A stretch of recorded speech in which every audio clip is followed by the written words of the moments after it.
자, 제2강 시작하겠습니다. 아까 제가 경을 설명을 할 때 정확한 표현이 이렇죠. 근데 제가 이 필사를 할 때 요걸 약자로 요렇게 썼습니다. 근데 이제 선생님이 이제 교수님이 이제 이거 뭐라고 하시는데 요에 대해서 제가 잠깐 설명해 드리겠습니다. 요걸 사실 뭐 중국은 없는 나라죠. 중국은 없는 겁니다. 우리가 중국이라고 불러줘서 있는 거지. 중국이란 나라는 사실 없습니다. 진화인이죠. 그들이 요걸 간체차로 만들었다고 하는데 그거 택도 없는 소리입니다. 걔네들이 만드는 글자는 요즘 와서 이제 최근에 이렇게 하고, 자, 한 가지 글자를 제가 보여드릴게요. 이게 1만 만자죠. 그죠? 1만 만자를 얘네들 간자 이렇게 씁니다.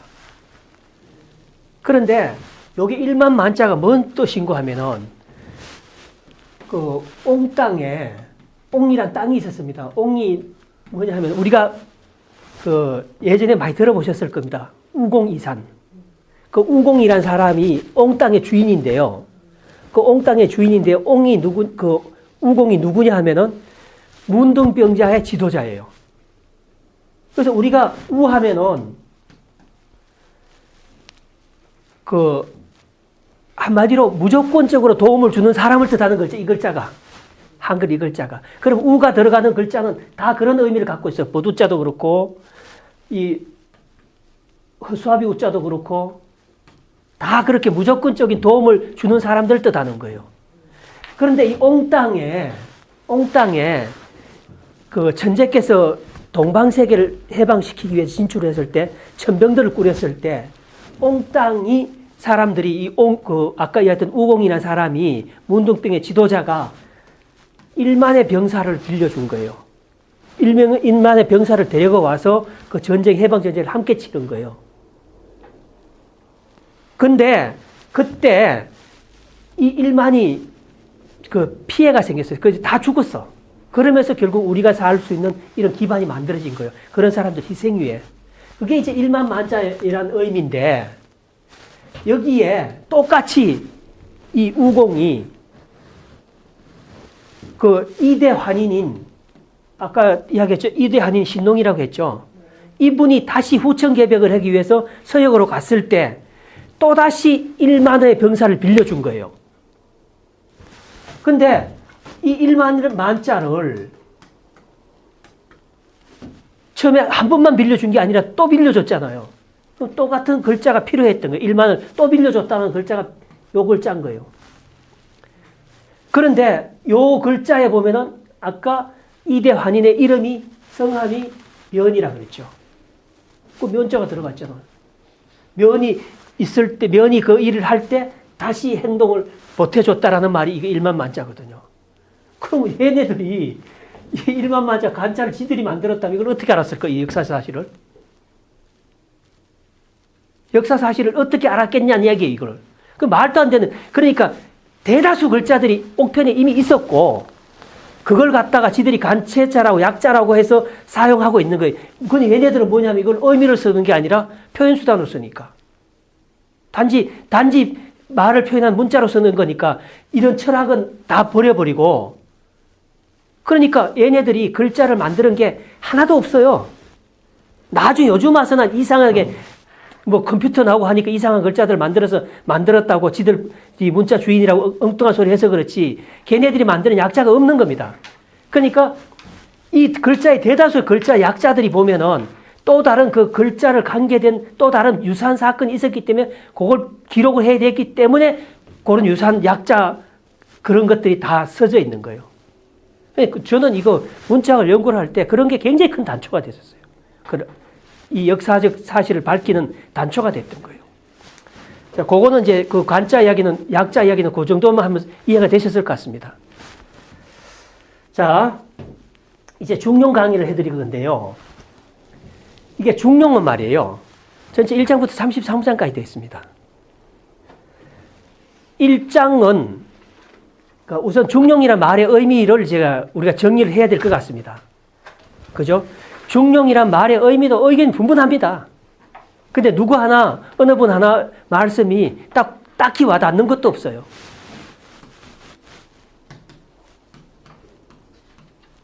이게 중용인데, 우리가 있잖아요. 이 가운데 중자죠, 저게. 이 글자는 아까 말씀드렸던 제가 원방각 할 때 그 방, 그러니까 이 방. 여기도 신농 표현이 또 나오죠. 이렇게. 아까 면 이야기가 또 나오죠. 그죠? 이분이 세상을 돌아다니면서 땅을 네 단위로, 그러니까 우리가 자오선이라고 하죠. 자오선. 그죠? 지구를 종으로 세운 이 하늘 같은 기준선을 자오선이라고 하잖아요. 자가 밑에, 오, 위에, 오. 자오선이라고 해요. 요 선을 기준으로 해서, 그러니까 요가 400m 단위로 선을 계속 그어 나가면 지구가 한 바퀴 돌 거 아니에요. 이걸 갖다가 이게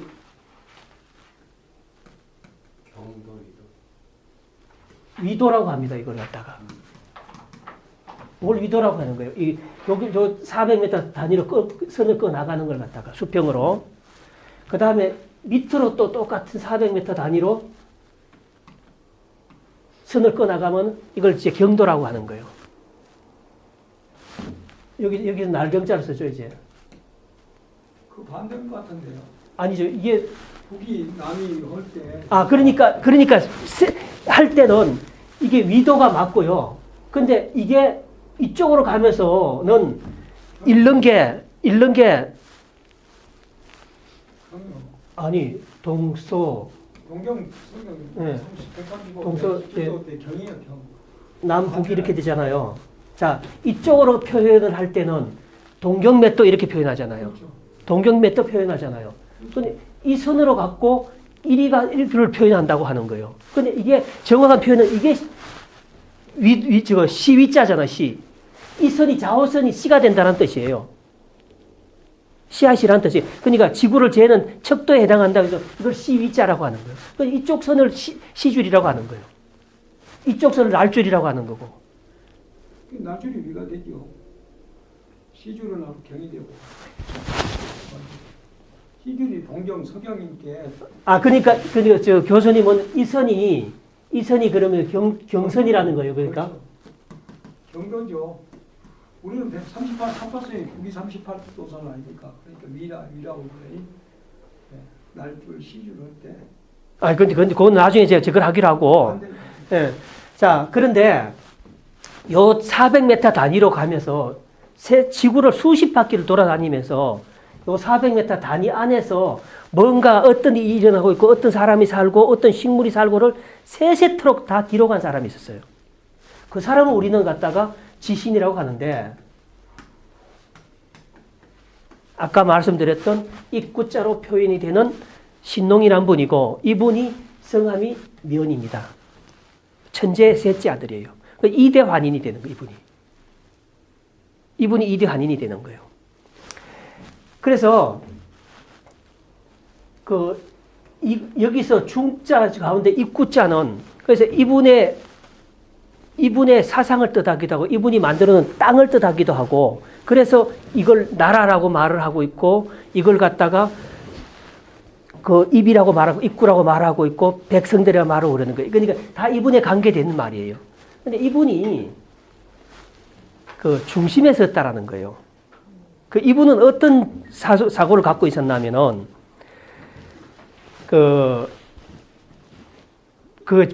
반대와 추종자들이 극명하게 나눴었어요. 왜 그렇게 됐냐면은 너무 어린 시절에 지구 탐사를 위해서 지구를 돌아다니다 보니까 배움의 때를 놓쳤어요. 그러다 보니까 자연과학적 지식은 엄청나게 충만한 사람인데도 불구하고 오히려 통치 기술 같은 이런 거는 이제 배우지를 못했던 거예요. 그러니까 선비사회에서는 싫어했고, 오히려 자연과학 쪽을 섬기는 사람들 쪽에서는 엄청 좋아했던 거예요. 극명히 나눴던 거예요. 그래서 백성이라고 하면은 이분은 그런데 그 오나라의 임금일 때나 오나라 임금 적재일 때나 다시 후천을 열어서 천축의 임금이 됐을 때나 천재가 됐을 때나 한결같이 그 백성들 중심에 딱 섰던 거예요. 그러니까 이 중심에 선다는 거는 지금처럼 중이라고 다 이제 그 중이라고 말을 하면서 좌우로 나눠놓고 세상을 봐요. 세상을 좌와 우로 나눠놓고 지금 사람이 중을 말하면은 이 가운데 있는 걸 이야기하는 거예요. 이 가운데 있는 걸 이야기하는 거고. 근데 그게 아니라 좌우의 중간에 있는 걸 중이라고 하는 거예요. 그러니까 이게 정말 중인 거지. 그런데 지금 통치를 하려면은 우리 대한민국이 바로 가게 하려면은 결국은 뭐냐면 좌우의 중심에 설 수 있는 사람이 와야 돼요. 좌도 욕을 안 하고 물어뜯지 않고 우도 물어뜯지 않는 사람들이 나와야 되는 거예요. 그런 집단이 나와야 되는 거예요. 그런데 지금껏 여기 사람들은 여기를 대고 오만 욕을 다 해놓고 여기 사람은 여기를 대고 오만 욕을 다 해놓고 이미 감정의 골이 깊어져서 이 사람들로서는 대안이 안 됩니다. 어떻게 할 수가 없어요. 그러니까 결국은 전체 나라 전체를 두고 가운데 설 수 있는 사상가들이 나와야 되고 그 집단이 나오고 그 집단이 이끌 수만한 철학가가 나와야 되고 그래야만이 이 나라에 앞으로 닥칠 이 폐단을 불식시킬 수 있는 거예요. 그러니까 그게 이제 중이라는 개념인 거예요. 자, 중은 이제 설명이 됐을 것 같고 절대 그 지엽적인 걸 갖고 중을 말할 수 없다는 거죠. 세상의 중심이 중인 거예요. 그러니까. 하나의 예를 들면요. 요즘 친일 논란이 많더라고요. 친일 논란이 참 많은데 저는 있잖아요. 제가 그 안동김가고 독립군의 후손 아닙니까? 저는 이제 어머니 아버지로부터 늘 그 이제 외놈들 때문에 핍박받았던 거 그것 귀로 듣고 살았고 그러다 보니까 지금도 외가 쳐들어온다 그러면 저는 총칼 들고 전쟁터로 나갈 정신무장이 돼 있는 사람이에요. 그런데 저는 어떤 마인드를 갖고 있냐면은 일본이 밉죠. 그 행위만 보면은. 정말 제가 말씀드렸다시피 저는 확실히 전쟁이 일어난다면 전 일당, 옛날에 일당백이었는데 지금은 뭐 1대1 정도는 할 수 있다고 보고 전쟁터에 나간다니까 진짜. 그런 마인드를 갖고 있는 내가 이 친일에 대해서 이야기를 하는 거예요, 지금 이제. 자, 아까 세상을 중심으로 두고 중이라고 했는데, 세상 중심을 중이라고 했는데, 지구 전체를 놓고 보면요. 그 어느 나라든 관계가 연결되어 있지 않는 나라가 없어요. 장기 아시죠? 장기를 두다 보면은 때로는 궁 하나를 지키기 위해서 말하는 것도 필요하고 쪼리란 것도 필요하고 사도 필요하고 사졸도 필요하고 그 다음에 상도 필요하고 포도 필요하고 다 필요합니다. 외교라는 건 말이에요. 외교는 저 멀리 있는 나라보다가 가까이 있는 나라들이 외교 수단으로서 훨씬 좋아요. 용이에요. 우리가 지구 전체를 놓고 보면은 과거에 일본이 우리한테 한 그 혹독한 짓거리들이 정말 지탄 바다에 마땅하고 벌 바다에 마땅해요. 그런데 지구 전체를 놓고 우리가 외교 차원에서 봤을 때는 중의 가운데서 세상을 봐야 되는 거예요. 그럼 일본이란 이 수단은 우리가 사용할 수 있는 마치 차포와 같은 역할을 할 수 있는 나라예요. 과연 북이 우리한테 차포 역할을 해줄까요? 이 한이, 진화인들이 우리한테 차포 역할을 해줄까요? 이들은 수천 년 동안 우리를 핍박했던 민족들이에요. 왜 얘들 이야기가, 친중은 이야기를 안 합니까? 왜 친일 갖고 이야기하냐, 이게요? 친일은 말입니다. 사실은 없어요. 우리가 걔네들이 무력을 갖고 쳐들어왔어. 욕심을 부려서 쳐들어왔다고. 그런데 난 너희들이 싫어. 이승복처럼 난 너희들이 싫어. 공산당이 싫어하면 난 외놈들이 싫어. 그리고 그냥 죽어버릴 거예요. 그러면 내 그 처자식은 어떻게 합니까? 늙어 놓으면 또 어떻게 하고? 어떻게든 살아남아서 다시 건토 중내 기회를 노려야 되는 거 아닙니까? 그것이 나는 합당하다고 보는 거고, 그것이 세계적인 관점에서 보면은 절치부심해서 그냥 의기심에 그냥 물러가라, 외놈들 물러가라 이렇게 해갖고 그냥 깨끗하게 죽어버렸어. 그 다음에 처자식은 어떻게 할 거냐는 얘기예요. 그래서 살아남아야 했던 사람들이 대다수였단 말이에요. 그들이 지금 만약에 몰아서 친일로 이야기한다라면 이 땅은 살아있을 사람이 아무도 없죠. 다 죽었어야지. 옥새라고 다 죽었어야지. 칼 빼물고.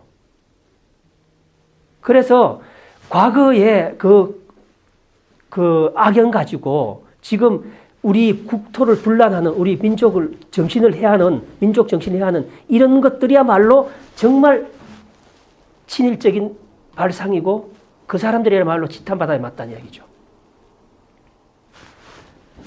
뭔 이야기가 이 이야기가 나와버렸지? 중 이제 그러니까 우리가 중을 생각을 해보면은 세상 중심에서 생각을 해봐야 된다는 거예요. 지역적인 부분만 생각하고 어떤 내 권력을 어떻게 쟁취할까 해서 친일이란 말을 거론하지 말고 정말 이 나라를 위하고 우리 후손들을 위해서 말 아낄 건 아끼고 말 쓰레기들 만들지 말자는 얘기예요. 이제 용은요. 이거는 큰 집 엄자입니다. 요거는 이제 그 호자죠. 호는 뭐냐 하면은 이걸 뭘 그린 것 같습니까? 피자. 피자 그린 겁니다. 이 피자 한 쪽을 갖다 호라고 하는 거예요. 작은 조각 이제 그러니까 세상을 그 영향력을 크게 행사 못하는 작은 나라들을 이제 호라고 표현하는 거예요. 이 글자로 한자에는 그게 이제 호자입니다. 작은 나라, 영향력 크게 없는 나라들. 근데 이거는 여기 이 글자에 이거 우두머리를 뜻하는 돼지의 머리 두 자가 딱 씌워진 거예요. 같이 겹쳐져 있는 거죠, 그 부분이. 이게 그래서 큰 집 엄자라고 하는데 우리가 보면은 영향력이 있는 어떤 나라를 갖다 큰 집이다 그러고 미국을 큰 집이다 그러고 그렇게 표현을 하잖아요. 그걸 이야기하는 거예요. 그러니까 패권 국가를 말하는 겁니다. 저게 이제. 근데 그 안에 그 용자가 들어가 있는 거예요. 쓸 용자가 들어가 있는 겁니다. 근데 이걸 썼더니 결국은 어떤 나라가 패권 국가가 됐다는 말이에요. 이 용자가. 근데 이게 그럼 굉장히 중요해지죠. 이 쓸 용자가 뭐냐 이거지, 그러니까. 뭘 썼는데 그렇게 이 호에 불과했던 요 나라가 일개 패권 국가가 되어버렸냐는 이야기죠. 그것이 이제 용인데, 자, 그, 천재의, 아까 말씀드렸던 우리는 이제 그 일대 환인을 천재라고 말을 합니다. 그게 우리가 앞으로 사용해야 될 개념입니다. 천재 그러면 일대 환인을 이야기하는 겁니다. 삼성 중에 우두머리를 이야기하는 거고. 자, 천재께서 이 땅에 오셔갖고 세 아들 세 딸을 낳았는데 그게 주역에 나오는 이야기입니다. 어머니, 아버지, 그 다음에 세 아들 세 딸. 그것이 이제 그 중에 장녀가 있었는데 장녀의 성함이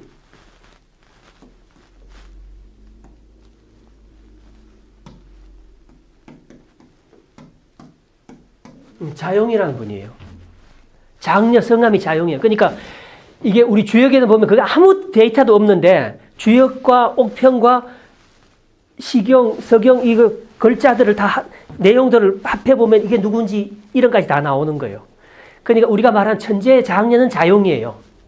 근데 이분이 10대 때부터 이제 그 유라는 나라가 있었는데 자축인묘 진사오미 신유할 때 유자죠. 정서방에 있는 유라는 나라의 수도가 시였던 거예요. 이 시의 장이 돼서 그 시를 다스렸던 거예요. 10대 때부터. 근데 이분을 그래서 이분의 별칭은 시장이에요. 시장이에요. 이분의 별칭은. 근데 이분의 정책이 바로 이제 용이라고 하는 거예요. 용이라고 하는데, 자, 이분의 정책이 어떤 거였나 하면은, 한마디로, 절대 인사 정책에 있어서 그 특채 같은 게 없는 거예요. 그게 뭐냐 하면은, 누구든 동일한 잣대로 갖고 사람을 측정을 하는 거예요. 그리고 그 잣대는 사단과 오상이었던 거예요. 사단과 오상이라는 그 잣대를 가지고 이분은 사람을 평가를 하고 부합된다 싶으면 데려다가 이제 그 공직에 앉혔던 거예요. 근데 이 정책 하나 때문에 결국은 이 나라가, 이분이 다스리는 이 시라는 이 나라가, 이 땅이 결국은 세계인이 다 들여다보는 그런 땅이 된 거예요. 그런 도시가 됐던 거예요. 그래서 결국은 이 용은, 중용할 때 용은 결국은 그 천재, 장녀, 자용의 인사 정책을 용이라고 하는 겁니다. 그러니까 중용하면은 관념적으로 나라를 볼 때 세계적인 안목을 갖고 나라를 바라다 볼 것이며, 그 다음에 그 나라를 다스리는 주체를 선발을 할 때는 이 사단 오상이라는 잣대를 가지고 결국은 사람을 뽑아내라는 말이 중용이란 말이 되는 거예요. 그래서 중용을 설명을 해보면은, 이제 중용 우리가 이제 해석을 해 들어갈 건데, 해 들어가 보면은 중용이 누가 썼구나라는 걸 이제 확실히 알게 되는 거예요. 근데 그게 나중에 그 전한 때 한무제와 동중서, 그 다음에 사마천, 이런 그 사기꾼들이 막 글자를 막 바꾸고, 그 다음에 원본은 막 그러다가 불태워버리고 한 게, 그게 이제 분석경유의 정말 진실입니다. 그게. 그래서 이 중용은 결국은 나라를 어떤 관점에 볼 것이냐, 그 다음에 인사의 정책은 어떤 관점에서 어떤 기준으로 사람을 채용할 것이냐라는 걸 중용에서 찾으면 되는 거예요. 그래서 중용을 다 풀어나가면 대다수가 그런 이야기들이고, 그러니까 우리가 이 대한민국을 이끌 새로운 인재들을 우리가 길러내고 우리가 청구하고 할 수 있다는 이야기예요. 하나의 집단화되고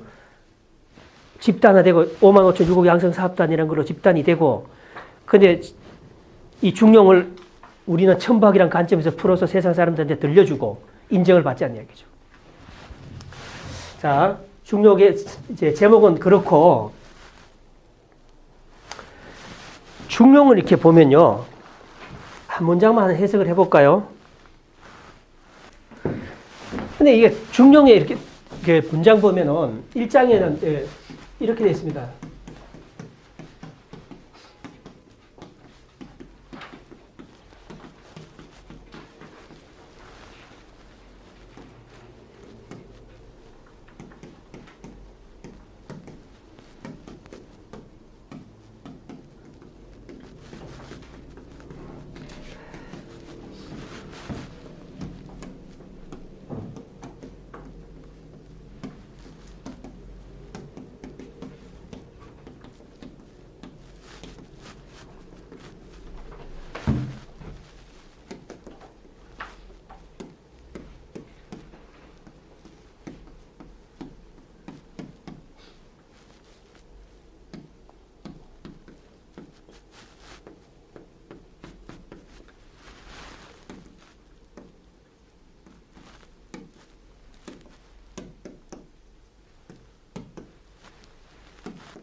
네, 여기까지 썼죠, 제가. 근데 이게 지금 중용의 첫 문장이 뭐냐면 천명지 위성이요. 자, 이제부터 제가 해석하는 방법을 가르쳐 드릴게요. 물론 이 글자들은 뭐가 어떤 하늘천, 목숨명, 이 기본적인 거는 공부를 사전 찾아서 지금 이제 공부를 하셔야 돼요. 그러니까 뭐냐 하면은 제 같은 경우는 이 스마트폰에 그 네이버 한자 사전을 이렇게 깔아놨어요. 그럼 이제 굉장히 편리합니다. 요즘은 옥편은 안 들고 다녀도 돼요. 그러니까 천명 그러면은 요게 천명은 요게 뭐뭐 쓴 하니까 요건 주격조사가 돼요. 갈지자가. 내가 나중에 문법 구조에 대해서도 다 설명을 해줄 거예요. 네, 요거 이제 주격조사가 되는데 천명지 위성 하늘의 명을 뭐뭐썰 하니까 주격조사 뭐뭐썰 목적격도 주격되는 거죠. 뭐뭐을 천명을 위성 요거는 일컬을 위자예요. 이게 서술어가 되는 거예요. 일컬어서 성이라고 한다. 그러니까 천명을 성이라고 말한다. 다시 이야기하면 솔성지위도 그 성을 따르는 것을 도라고 한다. 다시 수도지위교 그 도를 닦는 것을 교라고 한다. 그 도야자는 이게 여기는 도야자라는 요 특별한 표현이 나오는데 요 부분은 그 주어를 강조하기 위한 한문의 문장 기법이 하나예요. 이것도 제가 구체적으로 설명해 드리겠습니다. 도야자는 불가수 이하나 도야자는 잠시도 떠날 수가 없는 것이다. 가리는 비도야 아니라 만약에 그걸 떠날 수 있다면은 도가 될 수 없다. 이런 말인데 아주 단순한 말인데 근데 지금까지 그 주자학이나 양명학이나 지금 이제 성리학이라고 말하는 지금 그도 어차피 주자학을 섬겼네요. 그 우암 송시열 같은 이제 송자라고 하죠. 그 짝퉁학자. 그분이야말로 진짜 짝퉁학자예요. 그분이 결국은 우리의 천부학을 소멸시키려고 율곡의 제자라고 하면서 율곡을 죽음으로 모르는 사람이 그 사람이에요. 저는 그 구체적인 증거도 있습니다. 그러니까 그분들의 해석은 지금처럼 하늘의 명을 성이라고 하고 솔성지위도 성을 쫓는 것을 도라고 하고 수도지위교 도를 닦는 것을 교라고 하고 그 다음에 도야자는 도라는 것은 불가수유이라 잠시도 떠날 수 없는 것이니 가리면 만약 떠날 수 있다면 그건 비도야라 도가 될 수 없다. 이런 말인 거예요. 그런데 이게 지금까지 말한 주자학의 주류 해석 방법이에요. 그런데 이걸로 어떤 도움이 되십니까? 머릿속만 혼란해지죠. 뭐 때문이냐 하면은 여기 봐요. 천명지 위성이라고 하면은 하늘의 명을 성이라고 하는데 그러면은 성을 알아야 되겠죠. 성이 뭔지. 그 다음에 하늘이 뭘 뜻하는 건지 하늘의 명은 또 뭔지를 알아야 그걸 성이라고 한다는 게 답이 나오는 거 아니에요. 그죠? 봐요. 다시 한번 이야기합니다. 천명지 위성이라고 하늘의 명을 이게 주어란 말이에요. 그죠? 주어가 뭔지를 모르는데 이게 성이 뭔지를 어떻게 알겠냐는 얘기예요. 그러니까 성에 대해서 숱하게 말은 하지만 성에 대한 정의를 내려준 사람은 없어요. 그 천명이라고 하는데 주어인데 그럼 하늘의 명이 뭐냐는 얘기예요. 그러니까 도대체 뭐가 한데 그걸 성이라고 하냐는 얘기죠. 자, 그것만 오늘 설명해 드릴게요. 천이란 건 말입니다. 천이라는 거는 천, 지, 인을 합해서 천이라고 합니다. 그러니까 이게 삼극사상이라고 하는데 이게 또 개념어예요. 이제 삼극이란 말이 계속 나옵니다. 왜냐하면은 문자들이 그렇게 생겼어요. 다 삼극사상을 주류를 이뤘다. 봄춘자도 들어가 있죠. 그 다음에 우리가 일반적으로 개할 때도 여기 들어가 있죠. 삼자가 들어가 있죠. 그러니까 이 삼자가 숱하게 나옵니다, 앞으로. 근데 그게 다 삼극사상을 말하는 거예요. 천지인이라는, 그러니까 우리가 유학을 배울 때 보면 제일 처음에 배우는 게 동몽선섭이라는 책인데 거기 보면 이런 문장이 처음에 나옵니다. 이제 천지지간 만물지중 유인최기니, 그러니까 천지지간 만물지중에 사람이 가장 귀하니라는 말이 나오는데 그거 이제 우리는 아기 때부터 그 문장을 배웠던 거예요. 근데 그걸 갖다가 합해 놓은 문자가 바로 이 하늘 천자입니다. 이제 양효와 음효와 사람 인자를 합해서 하늘이라고 말하는 거죠. 근데 이게 지금 어떤 의미인가 하면은, 어떤 의미를 갖게 되냐면은, 영속적인 거 그러니까. 그 하늘도 땅도 사람도 굉장히 이제 영속적인 거예요. 우리 인류가 멸망 안 해요, 그러니까. 하늘과 땅처럼 그렇게 영원하다는 이야기예요. 그걸 동일시하는 것이 바로 삼극 사상인데, 그 천지 만물 중에 사람을 가장 귀하게 여기는 이 사상이 삼극 사상인데, 이것을 갖다 통칭해서 우리는 하늘이라고 말하는 거예요. 그럼 이 하늘이 요구하는 게 뭐가 있는데 그걸 명이라고 하죠. 하늘이 우리한테 요구하는, 그러니까 하늘과 땅처럼 사람이 영속적인 존재가 되려면은 뭔가 요구가 있을 거라고요. 그걸 명이라고 하는 거예요. 우리가 그 존귀한 대접, 하늘처럼 땅처럼 존귀한 대접을 받으려면은 뭔가가 요구사항이 있는데 그걸 천명이라고 하는 거예요. 그럼 여기 보면 그 명에는, 명자에 보면 그 답이 또 있는 거예요. 이건 사람 인자죠. 사람 인자를 이렇게 쓸 때는 인간 세상을 덮었다라는 해석이 되고, 제일 위에서 이렇게 했을 때는 인간 세상을 덮었다. 그렇게 해석하는 거고, 이거는 사람 구실을 하려면 라는 뜻이 되는 거고, 이건 일반적으로 명사 사람을 뜻하는 거예요. 그럼 인간 세상을 덮었다는 거예요. 뭘로? 온통 이 사상이 인간 세상을 덮었다는 거예요. 천재의 말씀이 위에 계셨고, 그 말씀이, 이거 병부절자죠. 병부절자는 약속을 뜻하는 거예요. 병부가 뭔지 아십니까, 혹시? 옛날에 전쟁을 할 때, 그 야전에 나가 있는 사령관한테 임금이 이제 명령을 하다라는 거예요. 어떻게 해라. 그 명령을 하다할 때, 그 아무 명령이나 들을 수 없잖아요. 누군가가 약속된 사람을 보낼 수도 없어요. 왜냐하면은 전시에는 그거 뭐 어떤 놈이 세장인지도 모르고, 그러니까 임금이 딱 봤을 때 이가 진실하다고 판단됐을 때 그 이제 그 야전 사령관한테 어떤 명을 전달하러 가는 거예요. 근데 그때는 반드시 동봉해야 되는 게 뭐냐면 부신이란 거예요.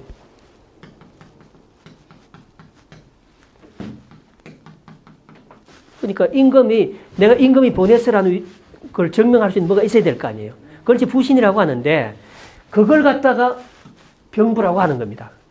병사들을 지휘할 수 있는 권한을 그 폐 안에다가 담아준 거예요. 그럼 이건 한마디로 약속을 의미하는 거예요. 임금과 야전에 나가 있는 사령관끼리의 약속이니까 내가 병부로 뭘 보낼게.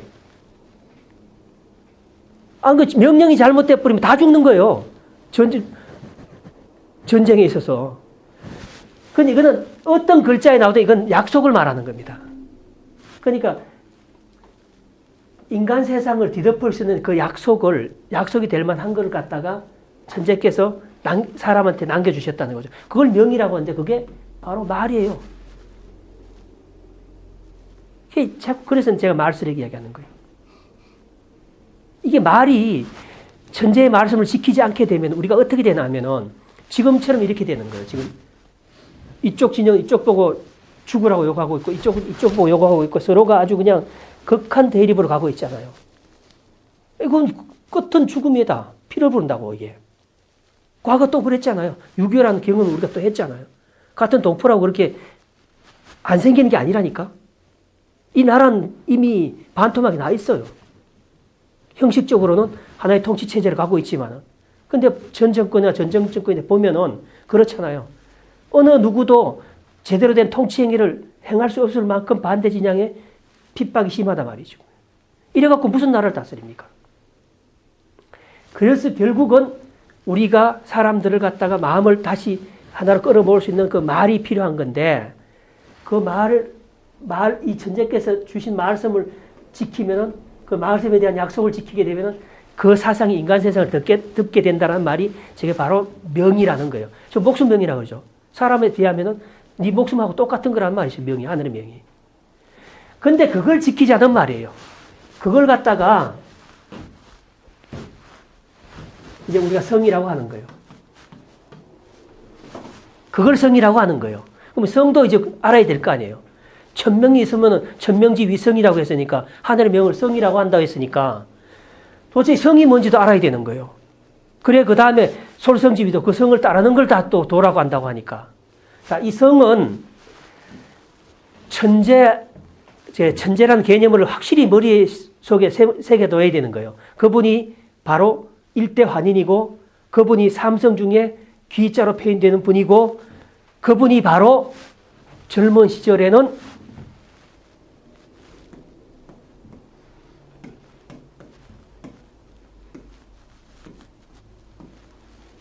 읽을 줄 아십니까, 이거? 견인할 때 쓰는 끌견자입니다. 그리고 소우자고. 견우란 분이에요. 우리가 말하는 일대환인이라는 분이 그 다른 이제 별칭은 견우예요. 그래서 견우 직녀 스토리가 실존했던 인물들 이야기예요. 그 이야기들이 지금까지 지내 내려오고 있는 거예요. 그래서 이 글자, 한자가, 소우자가 들어간 글자들이 엄청 많아요. 여기도 소우자가 들어가 있죠. 여기도 소우자, 이 소우자가 보면은, 여기도 이제 소우자, 지금 이거 보면은 성이라고 하는 거는 날생자가 소자에다 음효를 더해 놓은 거예요. 근데 이 땅에 소가 섰다는 말이에요. 그걸 낫다고 말하는 거예요. 그러니까. 하도 걸출한 인물이 태어났기 때문에 우리가 낫다고 말하는 거예요. 그러니까 이분이 이 땅에 선 상태, 이분이 이 땅에 오신 걸 갖다가 결국은 이분이 이 땅에 오심으로 해서 결국은 인간이 인간답게 살 수 있는 게 되었다라는 말이 성이란 말이거든요. 그럼 성이란 건 뭐냐면은 인간이 이 마음심자인데 마음심자가 원래는 이렇게 쓰죠. 그죠? 여기도 점이 이제 이분이 유성처럼 이 다리가 이거 이제 숨기는 자인데 이거 나중에 설명해 드릴게요. 이분이 두 가지 마음을 갖고 있었다는 거예요. 이분을 빛나게 했던 절대 요인이 두 가지가 있었는데 그 두 가지 마음이 뭐였냐면 바로 인과 의라는 개념이었던 거예요. 요거 점이 인의를 뜻하는 거예요. 인의라는 개념을 바로 세우면은 정상적으로 갖고 있으면 그게 바로 사람 대접을 받는다. 그게 사람이라는 거예요. 인과 의라는 마음이 없으면 그 사람이 아니란 이야기예요. 그걸 이제 우리가 마음이라고 하는 건데, 그러니까 성이라고 하면은 천재께서 이 땅에 와서 세워놓은 개념, 인과 의라는 그 개념을 갖다가 성이라고 하는 거예요. 그러면 우리가 이제 부부간의 정사도 성이라고 하잖아요. 그죠? 응? 그걸 성이라고 하잖아요. 뭔가 새로운 생명을 태동시키잖아요. 근데 이걸 지켰을 때 뭔가 완전히 새로운 세상이 만들어진다는 거예요. 새로운 생명이 오듯이. 그래서 같은 개념으로 쓰고 있는 거예요. 이 성이란 것은 결국은 인과 의를 빼놓고는 그건 인간이라고 할 수도 없고 한마디로 그들이 만약에 부부관계를 맺으면 짐승의 그거 이제 떡 뭐 이런 게 되는 거지 뭐. 이쪽에 그래서 마음심에 있지 않습니까? 자, 마음심을 제가 다시 한번 설명해 드릴게요. 네. 자, 이 마음심자가 이 글자가 그 굉장히 중요한 글자인데 우리가 견우라고 하는 이분이 어떤 사건을 겪었냐면은 바로 친형의 그 모함에 빠져갖고 서양과 1차 동서대전에서 결국은 이 함정에 빠져서 전부 다 죽음 그 자기 동생까지. 자, 재밌는 거 하나 보여드릴게요. 이거 제자죠. 아오제자죠, 이거. 그죠? 아오제자인데 여기 몸궁자가 들어가 있어요. 그리고 여기에 열십자가 겹쳐져 있는 거예요. 열십자는 죽음 또는 삶을 이야기하는 거예요. 열십자는 죽음, 그래서 십자가라는 걸 교회 그 문장으로 쓰고 있는 거예요. 그것이 이제 그 죽음이 유성처럼 빛났다는, 별처럼 유성처럼 빛났다라는 말이 아우제자인 거예요. 아우가 언제 죽었냐면은 그 동생 그 이제 우조단을 이끌고 견우 때 시절에 우조단을 이끌고 서양하고 전쟁을 벌일 때 그 함정에 빠져서 함께 죽은 게 동생이 그 아우예요. 그 이름이 제였던 거예요. 그런데 이분은 어떻게 됐냐? 그 견우라는 분은 우리 일대환인은 어떻게 됐냐? 결국은 적국에 혼자만 포로로 끌려가서 양쪽 발 뒤꿈치 인대가 다 잘려요. 그래 인대를 잘라내서 목에다 걸쳐줬답니다. 근데 이분은 표현을 할 때 자 인대를 빼서 목에다 걸쳐줬는데 따뜻하고 부드러웠다라는 표현을 해놨어요. 자기 인대가 목에 걸쳤는데도. 그러니까 평생을 이제 불구로 사시게 되는 거예요. 이제 그분의 불구인 다리를 뜻하는 글자가 이 글자예요. 이 마음이라고 하면은 이분이 이 불구가 됐는데도 불구하고 사람들한테 사람 대접을 받고 살아게 됐던 이유가 그분이 갖고 있던 그 마음인데 그 마음에는 인의를 탑재하고 있었다는 거예요. 이게 마음심자예요. 근데 이 마음심자는 뭐냐? 그러니까 보통 사람들도 사람 구실을 하려면은 똑바른 사람 구실을 하려면은 인과 의라는 개념을 확실히 갖고 있어야 된다는 표현인 거죠. 마음이라는 거예요. 그럼 우리 한글 마음을 한번 볼까요? 한글 마음이란 말을 한번 해석해 볼까요? 이 내용하고 똑같은 게 들어가 있으면 되죠. 자, 마음. 아까 미음은 땅을 말한다 그랬죠. 음반강. 이 말하는 것은 아야 어야 할 때 제일 첫 번째죠. 근데 갑을병정할 때 갑이 장남을 말하는 거예요. 장남은 유학을 정립하고 이 세상 학문을 정립해서 결국 유교를 태동시키는 모든 학문의 원류가 되는 분이 청재거리예요. 그분이 이 땅에 베푼 그 행위가 교육적 행위가 말하고 하는 거예요. 그럼 이 말하는 의미가 갖는 게 뭐냐면은 굉장히 빠른 확산을 말하는 겁니다. 말하는 말의 의미가 굉장히 빠른 확산을 말하는 거예요. 자, 그러면 말하는 예를 한번 들어보자고요. 말이 맞죠? 말마. 예. 산마. 그 다음에 또 우리가 저거 덩굴식물 그것도 말하고 하잖아요. 그 다음에 마귀도 마귀라고 하죠. 자, 공통점이 있죠? 제가 아까 빠른 확산이라고 말한다 했죠? 말이 엄청 빠르게 다니죠? 그죠? 그 다음에 마귀들이 가전 가문 이설로 갖고 사람들 유혹할 때 사람 마음은 급속도로 무너져 버립니다. 쌈은 보면은 우리가 그 마약 성분인데 저 사람이 취해서 금방 인성을 상실해 버리게 됩니다. 공통점이 다 있죠? 이 마음이라는 말은 이게 굉장히 빠른 확산이라는 말이고 음이라는 것은 음이라는 것은 어둠을 말하는 거잖아요. 이 우리 마음이 어둠으로 잦아드는 것은 순식간이라는 거예요. 확산이 굉장히 빠르다. 그러니까 사람들이 아무리 자기가 착하다고 말을 해도 악의 유혹을 벗어나기가 그렇게 어렵다는 거예요. 그래서 이 마음이란 말이 갖고 있는 우리 말이 갖고 있는 의미가 그거예요. 아까 똑같죠. 근데 이런 문자를 만들어 주시고 마음이 뭐라는 말을 명제를 딱 던져놔 주시고 그 정작 해답은 이 마음으로 갖고 또 이 마음 심자로 갖고 해답을 주신 거예요. 그 해답이 뭐냐? 그럼 어떻게 하면은 이 마로부터 이 악으로부터 사람들이 자유로울 수 있는 것인데라고 물었을 때 천재께서는 야, 인과 의라는 거야. 그것만 지키면 돼. 그러면은 악의 유혹으로부터는 빠져들지 않게 돼. 그게 이 마음과 이 마음 심자는 붙어 있는 글자예요. 따로 설명할 수 없는 글자입니다. 그래서 이제 성까지 설명이 끝났죠. 그럼 이제 솔성지 위도는 이제 설명이 저절로 된 거야. 성이 뭔지를 알았으니까. 인의를 갈고 닦는 게 그게 도가 되는 거예요, 결국은.